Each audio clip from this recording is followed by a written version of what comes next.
শুনছিলেন দেশ বিদেশের খেলার সবশেষ খবরগুলো এক নজরে জানিয়ে দিলাম এবং আমরা শুরুতেই বলছিলাম যে আসলে স্বপ্নের শুরু পেয়েছে বাংলাদেশ অস্ট্রেলিয়া সফরে।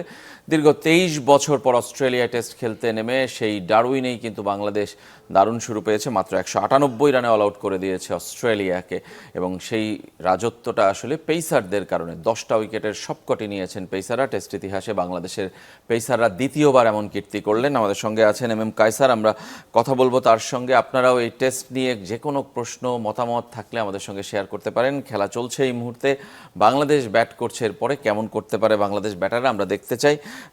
বাংলাদেশ প্রথম 2 সেশনের পরীক্ষায় পাস বলাই তো চায় এবং মানে একদম লেটার মার্ক নিয়ে। কোনো সন্দেহ নেই, আজকে সকালটা খুব সুন্দর, আবহাওয়াটা ঢাকার আবহাওয়া খুবই সুন্দর ছিল, যে হালকা ভাবছিলাম যে একটু বৃষ্টি হবে, কিন্তু বৃষ্টি হয়নি, ঝিরিঝিরি বাতাস এবং পুরোপুরি মনে হচ্ছে যে মানে এরকম এত চমৎকার আবহাওয়ার সঙ্গে পুরোপুরি মিল রেখে কিন্তু ডারউইনে বাংলাদেশ যে ব্যাটিংটা করেছে বা বোলিংটা যেটা করেছে সেটা এক্সেলেন্ট। যেটা আপনি সুন্দর করে বললেন যে স্বপ্নের সূচনা, আসলেই তাই, একেবারে পুরোপুরি স্বপ্নের সূচনা। কারণটা বলা হচ্ছিল যে এই উইকেটে বাংলাদেশের বোলাররা কেমন করবে, কারণ এর আগেও বাংলাদেশের বোলাররা আপনি দেখবেন যে পেস ওরিয়েন্টেড উইকেটে কিন্তু খেলে এসেছে, কিন্তু ভালো পারফরমেন্স করতে পারেনি। তার কারণটা হলো যে আপনি পেস ওরিয়েন্টেড উইকেটে শুধুমাত্র যে আপনাকে জোরে বল করলেই আপনি সাফল্য পাবেন তা কিন্তু না। আপনি দেখবেন যে এই উইকেটে বাংলাদেশের বোলাররা খুব প্ল্যান অনুযায়ী বোলিং করেছে। অস্ট্রেলিয়ার ব্যাটারদের দুর্বলতাটা কোথায় সেটা দেখে কিন্তু তারা সেই অনুযায়ী বোলিংটা করেছে এবং সেই কারণে সাফল্যটা খুব পেয়েছে। শুরুর দিকে বেশ কয়েকটা তাসকিন এবং হাসান মাহমুদ যখন বল করছিলেন তখন কিছুটা শর্ট বল ছিল এবং অফ স্টাম্পের বাইরে একটু উইড তারা দিচ্ছিলেন, কিন্তু তারপরে সেটা খুব দ্রুততার সঙ্গে সেই দুর্বলতাটাকে কাটিয়ে উঠে অস্ট্রেলিয়ার ব্যাটারদের দুর্বলতাটা কোথায় সেটা তারা খুঁজে বের করেছেন এবং সেই লেন্থে বোলিংটা করেছেন দেখেই আপনি দেখবেন যে বাংলাদেশের বোলাররা সাফল্যটুকু পেয়েছে, পেস বোলাররা সাফল্যটুকু পেয়েছে। খুব একটা আপনি দেখবেন যে ঝড়ো বোলিং কোনো কিন্তু না। পেস এই ধরনের উইকেটে সাধারণত আমরা জানি যে 140-45-এর নিচে আপনি যদি বল করেন তাহলে সাফল্য তেমন পাবেন না, কিন্তু বাংলাদেশ যা বোলিং করেছে এখানে আমি দেখলাম যে 130 থেকে 137-এর মতো কিলোমিটার মানে অ্যাভারেজে বোলিংটা হয়েছে। সাফল্যটা কেন এসেছে তার অন্যতম কারণ হলো শুধু পেস না, আপনাকে লাইনটা ঠিক রাখতে হবে, লাইন লেন্থটা ঠিক রাখতে হবে এবং দুর্বলতাটা খুঁজে বের করতে হবে ব্যাটারদের, যেটা বাংলাদেশ খুব চমৎকারভাবে করতে পেরেছে।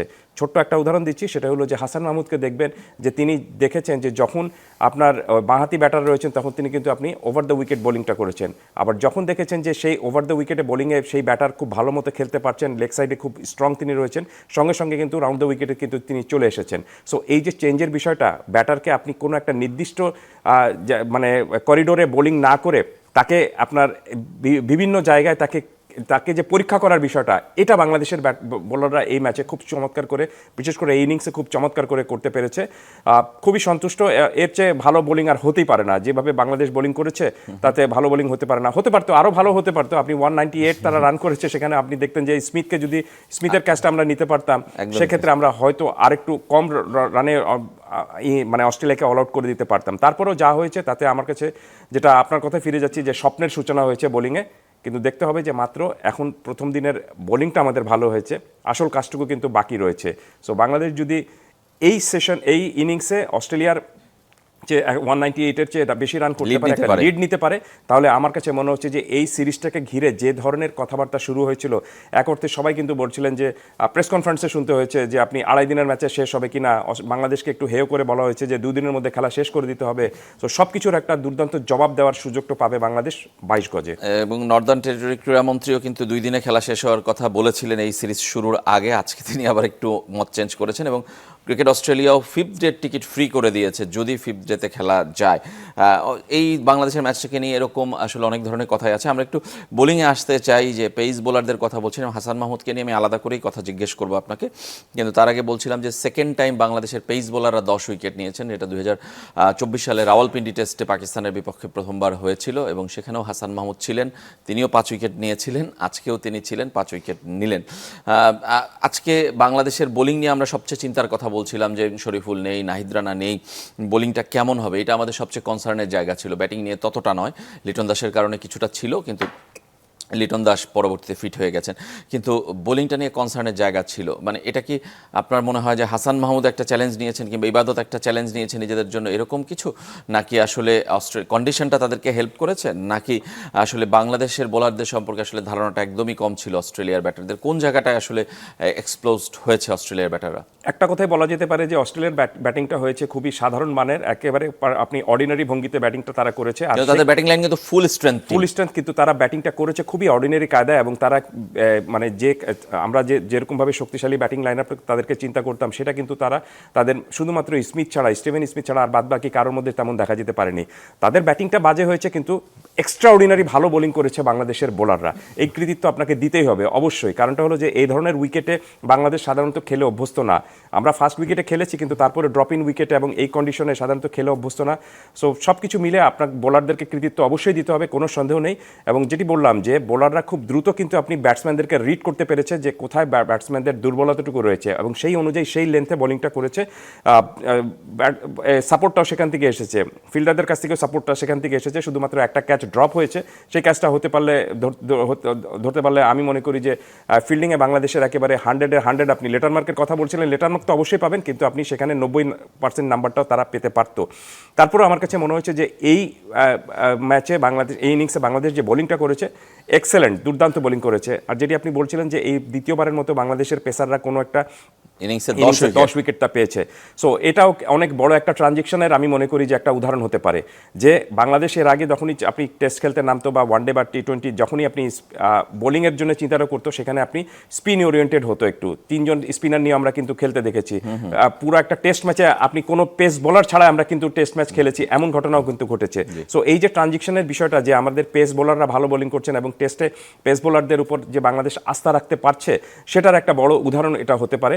সো বেশি দিন আর নেই, আমার কাছে মনে হচ্ছে যে যদি বাংলাদেশ এরকমভাবে পারফরমেন্স করতে পারে, তাহলে সেই সুযোগটা বা সেই বিষয়টা বাংলাদেশ নিতে পারে যে 4 জন পেস বোলার নিয়েও বাংলাদেশ খেলতে পারে। এখন পর্যন্ত বাংলাদেশ এখানে এই টেস্ট ম্যাচে খেলছে 3 জন পেস বোলার নিয়ে, কিন্তু পেস বোলাররা যে এই 3 জন পেস বোলার যে এখানে যে বোলিংটা করেছেন, তাতে মনে হচ্ছে যে বাংলাদেশকে সামনের সময় সেই সুযোগটা নেওয়াটা উচিত। কারণটা হলো যে আপনি এই ধরনের উইকেটে আপনার আরেকজন পেস বোলার যদি থাকে, তাহলে নিশ্চিতভাবে সেই পেস বোলার আপনি বাদবাকি পেস বোলারদের কাজটুকু কমে যাবে। নইলে আপনি দেখুন যে আমরা লাঞ্চের আগে যে 22 ওভার বোলিং করেছি, এই 22 ওভার কিন্তু মাত্র 3 জন পেসার করেছেন। সো পেসারদের উপর 3 জন পেসারের উপর বাড়তি আপনার এক ধরনের প্রেশারটুকু থাকে, সেই প্রেশারটুকু অফ হয়ে যাবে যদি চতুর্থ একজন পেসারকে আমরা নিয়ে খেলতে পারি। সেই সময়টাও আমার মনে হয় যে চলে আসছে। সেই প্ল্যানটা হয়তো নির্বাচকরা করবেন, টিম ম্যানেজমেন্ট যারা রয়েছে তারা করবেন। তারপরেও মানে আমি মনে করি যে হ্যাটস অফ টু দেম, যে বোলিংটা বাংলাদেশ আজকে করেছে, এই বোলিংয়ের জন্য অস্ট্রেলিয়া খুব সম্ভবত প্রস্তুত ছিল না। যেটি আপনি বললেন যে অস্ট্রেলিয়া বাংলাদেশের বোলিংয়ের অ্যাটাকের সম্পর্কে হয়তো জানতো না, কিন্তু আমি সেটা বলবো না। কারণটা হলো যে অস্ট্রেলিয়ার দলকে আপনি জানেন যে অস্ট্রেলিয়া দল যখনই খেলতে নামে, তারা কিন্তু হোমওয়ার্কটা করে ভালো মতো হোমওয়ার্ক করে নামে, খুব প্রফেশনাল টিম, তারা হোমওয়ার্ক সেরকমভাবে করে নামে। কিন্তু এখানে এই ম্যাচে অন্তত এই ইনিংসে বাংলাদেশের প্রস্তুতিটা ভালো ছিল অস্ট্রেলিয়ার তুলনায়। আর বলা হচ্ছিল যে আপনি প্রস্তুতি ম্যাচে বাংলাদেশ ভালো করেনি দেখে এক ধরনের ঘাটতি বা খামতি দেখা যেতে পারে, সেটা হয়তো ব্যাটিংয়ের ক্ষেত্রে, কিন্তু বোলিংটা বাংলাদেশের দুর্দান্ত হয়েছে। মনে রাখতে হবে যে মাত্র ফার্স্ট ইনিংস অস্ট্রেলিয়াকে আমরা অল আউট করতে পেরেছি, এখনও লম্বা সময়টুকু বাকি রয়েছে। সো এই এখান থেকে যে রসদটুকু আমরা পেলাম, যে আত্মবিশ্বাসটুকু পেলাম, এখন সেটা কাজে লাগিয়ে ব্যাটারদেরকে এই 198-এর উপরে বাংলাদেশ যদি ইনিংসে লিড নিতে পারে, তাহলে আমি মনে করি আপার হ্যান্ডে থাকবে বাংলাদেশ। অবশ্যই এখন পর্যন্ত আপার হ্যান্ডে রয়েছে, আরও আমি মনে করি যে আরও বাড়তি এক ধরনের প্রেসারে অস্ট্রেলিয়াকে ফেলতে পারবে। বিনা উইকেটে 24 রানে এই মুহূর্তে, এবং ব্যাটিংয়ের একটা বলে রাখতে চাই যে তানজিদ হাসান তামিম কিন্তু একটা সুযোগ পেয়েছেন, লাইফ পেয়েছেন, সেটা তিনি আসলে কতটা কাজে লাগাতে পারেন এখন সেটাই আমাদের দেখার। আর বোলিংয়ের কথা আমরা যদি বলি, যে স্পিনাররা আপনার কি মনে হয় যে মেহেদী মিরাজ এবং তাইজুল ইসলাম কি আরেকটু কার্যকরী হতে পারতো, নাকি আসলে কন্ডিশনই তাদেরকে হেল্প করছে না? না, যেটি বললাম যে 4 জন পেসার 9 ওভার বোলিং করেছেন, রাইট। আপনি মাত্র 53 ওভারের ইনিংসে 9 ওভার করেছেন, সেটা খুব কম বেশি আসলে এভাবে বলা যাবে না। যেটি বললাম যে পেস বোলাররা যেভাবে বোলিং করছিলেন, তাতে এখানে আরেকজন পেস বোলারকে যদি থাকতো দলে, সেই নিশ্চয়ই সেই আক্ষেপটুকু করেছেন অধিনায়ক নিজেই। এবং যেহেতু পেস বোলারদেরকে আপনি একটু বিশ্রাম দিতে হবে, এই কারণে তিনি স্পিনারদেরকে নিয়ে আসতে বাধ্য হয়েছেন। নইলে যে কন্ডিশন ছিল এবং যেভাবে পেস বোলাররা পারফর্ম করছিলেন, তাতে আপনি স্পিনারদেরকে সেখানে আনার কোনো সুযোগই ছিল না, কিন্তু তারপরও দিতে হয়েছে। আর তাইজুল একটু খরুচো ছিলেন শুরুর দিকে, 5 ওভারে খুব সম্ভবত তিনি 24 রান দিয়েছেন, এর কারণে তাকে আর পরবর্তীতে ইউজ করা হয়নি। বাট পেস বোলাররা যে 3জন পেস বোলার করেছেন, 3জনই পেস বোলার এক্সেলেন্ট বোলিং করেছেন, কোনো সন্দেহ নেই। এই ধরনের উইকেটে এবং এই সিচুয়েশনে যেভাবে বোলিং করার প্রয়োজন সেটা তারা কিন্তু করে দেখাতে পেরেছেন দুর্দান্ত কায়দায়। আর হাসান মাহমুদের কথাটা স্পেশালি বলতেই হয়, কারণটা হলো যে তিনি কাউন্টি লিগে খেলে এসেছেন, এখানে ইংল্যান্ডের উইকেটে যখন খেলে এসেছেন, ইংল্যান্ডের ওয়েদারের সঙ্গে যখন আপনি মানিয়ে নিতে পারবেন, এখানে ওয়েদার অন্যরকম, কোনো সন্দেহ নেই। একটু আমি দেখলাম যে নিয়ারলি 30 ডিগ্রির মতো গরম রয়েছে এখানে। কিছুটা ঢাকার বাংলাদেশের সাথে মিল আছে কিছুটা এই অঞ্চলে, যেহেতু মালয়েশিয়া ইন্দোনেশিয়ার একদম পাশে কাছে, সেই কারণে একদম প্রপার অস্ট্রেলিয়া যেটা বলি আমরা সেই ওয়েদারের সাথে কিছুটা ডিফারেন্ট আছে। রাইট, একেবারে ওইরকমই রয়েছে, কিন্তু উইকেটের সঙ্গে, এই ধরনের উইকেটের সঙ্গে বাংলাদেশ কিন্তু খুব একটা পরিচিত না। তারপর আমি মনে করি যে ওই যে আমি সবসময় একটা জিনিস বিশ্বাস করি, সেটা হলো যে মানে অ্যাডাপ্টেশনটা, আপনি যত দ্রুত আপনি সিচুয়েশনের সাথে অ্যাডাপ্টেশনটা বা খাপ খাইয়ে নেওয়া বা মানিয়ে নিতে পারবেন, দেখবেন যে আপনার জন্য কাজটুকু সহজ হয়ে যায়। এবং সেটা করতে পেরেছেন খুব সহজভাবে এবং সুন্দরভাবে কিন্তু হাসান মাহমুদ, এবং সেটা তার জন্য কিন্তু ইংল্যান্ডের যে এক্সপিরিয়েন্সটা, সেই এক্সপিরিয়েন্সটা কাজে দিয়েছে এখানে দুর্দান্ত, মানে এক্সেলেন্ট কায়দায়। তো সব কিছু মিলে আমাদের শুরুটা ভালো হয়েছে, বাট এখনো শেষ হয়নি, লম্বা সময় কিন্তু এখনো যেতে হবে। আমরা ফিরবো আপনার কাছে। দর্শক আছেন, আমরা ফোন নিতে চাই, পরিচয় জানিয়ে প্রশ্ন অথবা মতামত জানাবেন। আসসালামু আলাইকুম। ওয়ালাইকুম আসসালাম। রেজন ভাই, ভালো আছেন আপনি? জি আলহামদুলিল্লাহ ভালো আছি। জি বলেন। আমি হাফিজ ইকবাল, নাগাইশ ব্রাহ্মণপাড়া সিভিল থেকে বলছি। জি চিনতে পেরেছি, বলেন। আমার প্রশ্নটা হলো যে আজকে বাংলাদেশ শুরুটা খুব দুর্দান্ত করেছে বোলারদের হাত ধরে। এখন অস্ট্রেলিয়ার শক্তিশালী পেস ব্যাটারি যেটাকে আমরা বলি, তো এটাকে বাংলাদেশ কিভাবে হ্যান্ডেল করবে? আর তাদেরকে মোকাবেলা করতে হলে বাংলাদেশের ব্যাটসম্যানদেরকে কি ধরনের কৌশল অবলম্বন করতে হবে? এই বিষয়টা যদি একটু। ধন্যবাদ আপনাকে আপনার প্রসঙ্গের জন্য। কৌশল একটাই, রান করতে হবে, টিকে থাকতে হবে, সেটা তো উইকেট হারানো যাবে না, এটা হলো সহজ কথা। কিন্তু সেটা করার জন্য আসলে কৌশলগুলো কোচিং স্টাফই বলবেন, তারপরে এমএম কায়সারের কাছে নিশ্চয়ই উত্তর কিছু থাকবে। আমার মনে হয় যে বাংলাদেশ এখানে দুটো প্ল্যান নিয়েছে, প্ল্যান এ এবং প্ল্যান বি। প্ল্যান এটা যেটা হলো যে সেটা হলো যে আপনি জাস্ট নর্মালভাবে যেরকমভাবে টেস্ট খেলা উচিত, যেহেতু মাত্র 53 ওভার খেলা হয়েছে, লম্বা সময় হাতে রয়েছে, সো এখানে এই বাংলাদেশ যেটা চাইবে যে টেস্ট ম্যাচে আমরা যেরকমভাবে খেলি, যে কম ঝুঁকি নিয়ে খেলাটা, আপনি দেখবেন যে আপনি লম্বা সময় উইকেটে টিকে থাকার বিষয়টা, সেটা একটা প্ল্যান হতে পারে, যেটা প্ল্যান এ। আর প্ল্যান বি যেটা হলো, সেটা হলো যে আপনি দেখবেন যে অস্ট্রেলিয়ার বিরুদ্ধে এই প্রেসার অ্যাটাক যেটা রয়েছে, তাদের বিরুদ্ধে যদি আপনি এরকমভাবে মানে অতিরিক্ত মাত্রায় ডিফেন্স করে টিকে থাকতে পারবেন না, এখানে আপনাকে তখন রান যদি না করেন, স্কোরবোর্ডে যদি রান না আসে, তখন এক ধরনের কিন্তু বিপদ দেখবেন যে আপনি চলে আসবে। হয়তো তখন দেখবেন যে 198টাকেই আপনার অনেক প্রায় 350-400 রানের মতো মনে হবে। সো এই কারণে বাংলাদেশ প্ল্যান বিতেও একটা রয়েছে প্ল্যান বাংলাদেশের, দেখবেন যে আপনি একজন বা দুজন ব্যাটারকে বাংলাদেশ একটু রিস্ক নিতে বলবে যে জাস্ট একটু ওয়ানডে স্টাইলে খেলার বা টি-20 স্টাইলে খেলার একটা চেষ্টাটুকু যাতে করা যেতে পারে, যাতে রান অন্তত আসে।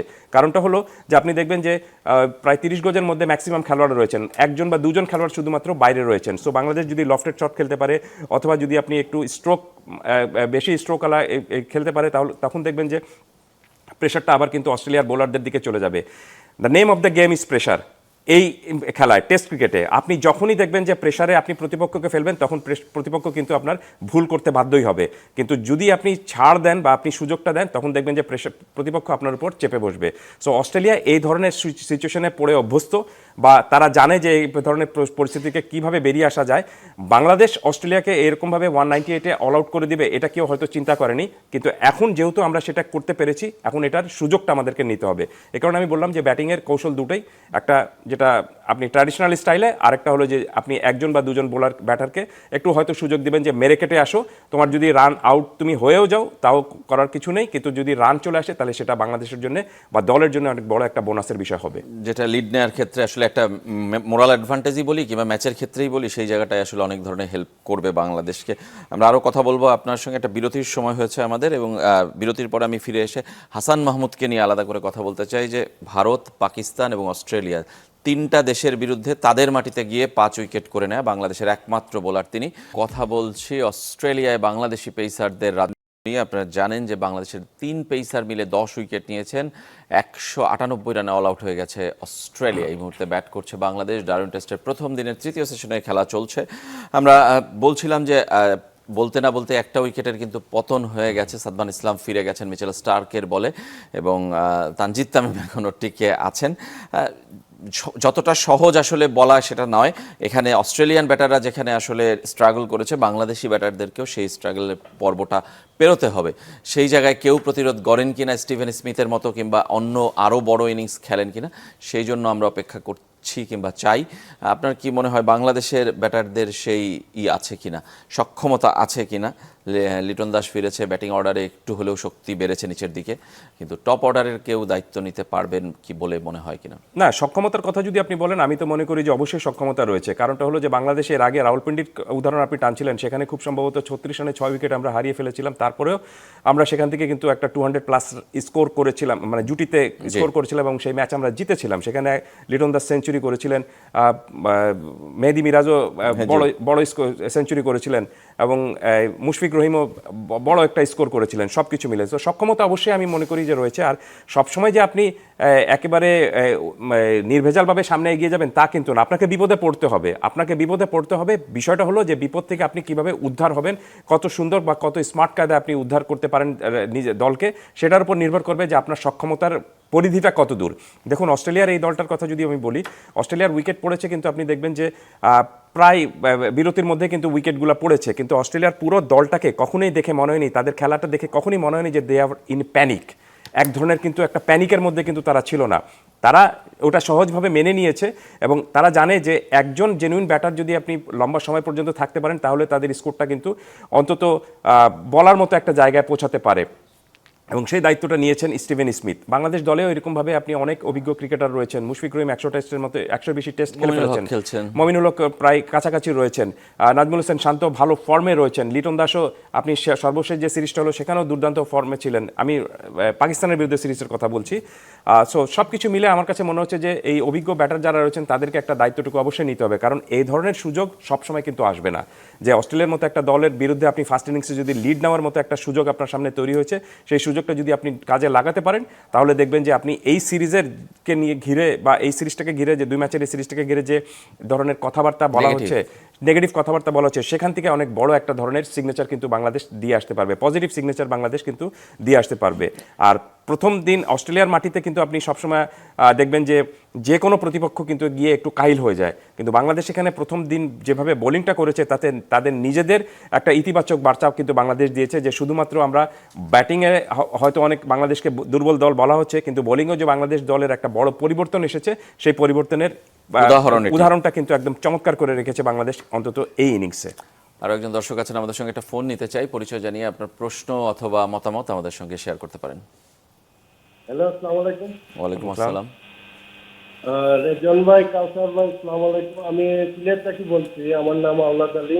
জি, আমি জানতাম চাইলাম যে বাংলাদেশ ক্রিকেট বোর্ড বিসিবি কোনো সত্য কিনছে নেই, টিভির মাধ্যমে দেখান নেই, একটু দরকার ছিল। জি, আরেকবার একটু বলবেন, আমরা বুঝতে পারিনি প্লিজ। আমি জানতাম চাইলাম যে বাংলাদেশ ক্রিকেট বোর্ডে কোনো সত্য কিনছে নেই টিভির, যে খেলা দেখান নেই কোনো চ্যানেলের মাধ্যমে। আচ্ছা, খেলা দেখার জন্য কোনো টিভি সত্ত্ব কিনেছে কিনা? আচ্ছা, বাংলাদেশে ক্রিকেট বোর্ড আসলে টিভি সত্ত্ব কিনে না, কেনে হলো টেলিভিশন চ্যানেলগুলো। বাংলাদেশের কোনো টেলিভিশন চ্যানেল এই সিরিজের সত্ত্ব কেনেনি। আপনি একটু অনলাইন ওটিটি প্ল্যাটফর্মের মাধ্যমে খেলা দেখতে পারবেন, কিংবা বিদেশি টেলিভিশনগুলোর মাধ্যমেও বাংলাদেশে কিন্তু খেলা দেখা যাচ্ছে। এই সিরিজের খেলা বাংলাদেশে আপনি দেখতে পাবেন, কিন্তু বাংলাদেশি কোনো চ্যানেল এই সিরিজের সত্ত্ব কেনেনি এখন পর্যন্ত। যেটা আমি একটু বলছিলাম, আপনি বলছিলেন যে একটা ল্যান্ডমার্ক রেখে আসা, কিংবা একটা চিহ্ন রেখে আসা, যে 23 বছর পর আমরা অস্ট্রেলিয়ায় গিয়েছি, বাংলাদেশ যদি এই টেস্টে ভালো খেলে সেটা একটা পদচিহ্ন রেখে আসা হবে, এবং সেটা কি আসলে বাংলাদেশকে আরেকবার দ্রুততম সময়ে টেস্ট খেলতে আমন্ত্রণ জানানোর ক্ষেত্রে আসলে সাহায্য করবে কিনা, যদি বাংলাদেশ এই সিরিজে ধারাবাহিকভাবে ভালো খেলতে পারে? অবশ্যই আমি মনে করি যে সেটা করবে। কারণটা হলো যে আপনি দেখেন 23 বছর আগের কাহিনী কিন্তু টেনে এনেছেন কেন? কারণটা হলো যে 23 বছর আগে যখন বাংলাদেশ প্রথম ডারউইনে এবং ক্যান্সে খেলতে গিয়েছিল, সেখানে ভালো পারফরমেন্স করতে পারেনি। 2.5 দিনের মধ্যে খুব সম্ভবত 2টো ম্যাচ শেষ হয়ে গিয়েছিল, এবং তখন আমাদেরকে শুনতে হয়েছিল যে একদিনের মধ্যে টেস্ট ম্যাচ শেষ করা যায় কিনা। ডেভিড হুকস কিন্তু এটা বলেছিলেন, এবং সেটা নিয়ে অনেক সমস্যা, মানে আপনার নেগেটিভ কথাবার্তা বাংলাদেশকে শুনতে হয়েছিল। তারপরেও সেখানে বাংলাদেশ 2.5 দিনের মধ্যে মতো ছিল, ম্যাচটা টিকিয়ে রাখতে পেরেছিল, এবং 2টো ম্যাচে কিন্তু আমরা হেরেছিলাম ইনিংস ব্যবধানে। প্রতিদ্বন্দ্বিতা তেমন কোনো কিছুই হয়নি। সো সেই গল্পটা কিন্তু এখনও শোনানো হয়। সো বাংলাদেশ দলের জন্য আমি মনে করি যে এই দলের জন্য সেই গল্পটা বদলে দেওয়ার একটা সুযোগটা পেয়েছে বাংলাদেশ। আমি একটা স্টোরিও লিখেছি যে বাংলাদেশ অন্তত এবার যেন গল্পটা বদলে দিক, আমরা যেন নতুন গল্প শুরু করতে পারি, এবং সেই গল্প বদলে দেওয়ার জন্য প্রথম অধ্যায়ের কাজটুকু বাংলাদেশ অলরেডি কিন্তু করে ফেলেছে। এখন দেখতে হবে যে পরের চ্যাপ্টারটুকু আমাদেরকে সেরকমভাবে সুন্দর করে তৈরি করতে হবে। তো সেটা যদি বাংলাদেশ তৈরি করতে পারে, তাহলে আমি মনে করি যে এই 2 সিরিজে জয় পরাজয় বড় বিষয় না, আমি মনে করি যে এই পুরো অস্ট্রেলিয়া বাংলাদেশের যে টেস্ট সিরিজ নিয়ে যখন আপনি পরবর্তীতে গল্প করবেন সেই গল্পটা কিন্তু খুব পজিটিভ একটা গল্প হবে। ধন্যবাদ আপনাকে আমাদের সঙ্গে যোগ দেওয়ার জন্য। আমরাও চাই যে গল্পটা পজিটিভ হোক এবং প্রথম দিনের প্রথম 2 সেশনে বাংলাদেশ বোলাররা যেরকম করেছে, ব্যাটাররা যদি সেই ধারাবাহিকতা ধরে রাখতে পারে তাহলে এই ডারউইন টেস্ট কিন্তু খুব জমজমাট হবে সামনের দিনগুলোতে, আমরা এটা আশা করতেই পারি। সবাই ভালো থাকবেন, আজকের মতো এখানেই শেষ করছি।